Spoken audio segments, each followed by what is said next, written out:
Sometimes, all it takes is a quiet sentence to trigger the collapse of everything.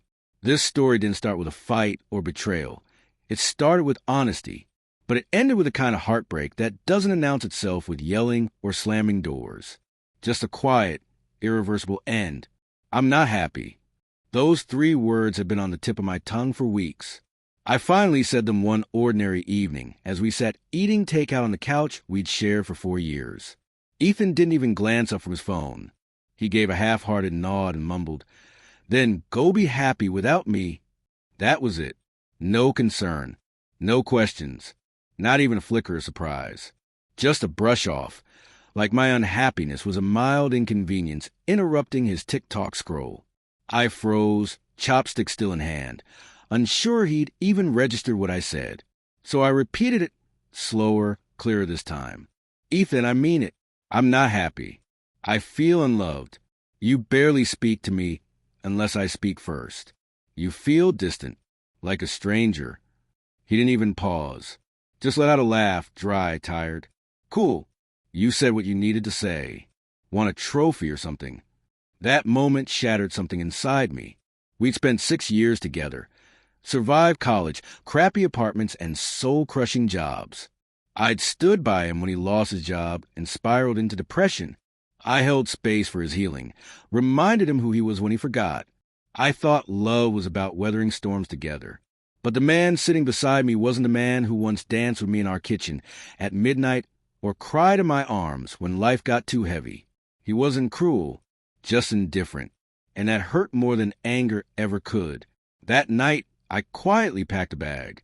No fight, no yelling, no slamming doors, just silence. I moved in with a co-worker, Ella, who offered me her spare room. She didn't ask for details, just made space for me to breathe. While staying there, I started therapy. The first weeks were brutal.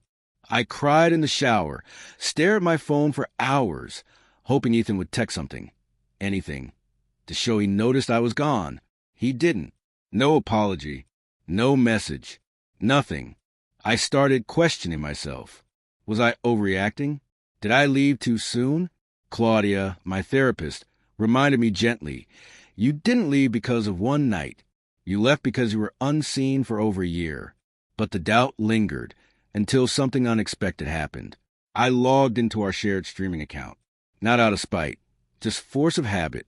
That's when I noticed a new profile. Babe Hart. I stared at the name, then clicked. Whoever Babe was had already binged 5 seasons of the romantic drama I'd begged Ethan to watch with me for months. That wasn't new. That was familiar. Heart-pounding. I checked our shared cloud account. He never changed the password. There, buried in a folder labeled Work Docs, were dozens of photos and videos. Ethan with another woman. Sunset dinners. Beach selfies. A slow-motion video of them kissing under fireworks. One picture was time-stamped just 2 weeks before I left. On a night, he claimed to be stuck at work. She was beautiful, confident, her smile radiant. But what broke me wasn't her face. It was his.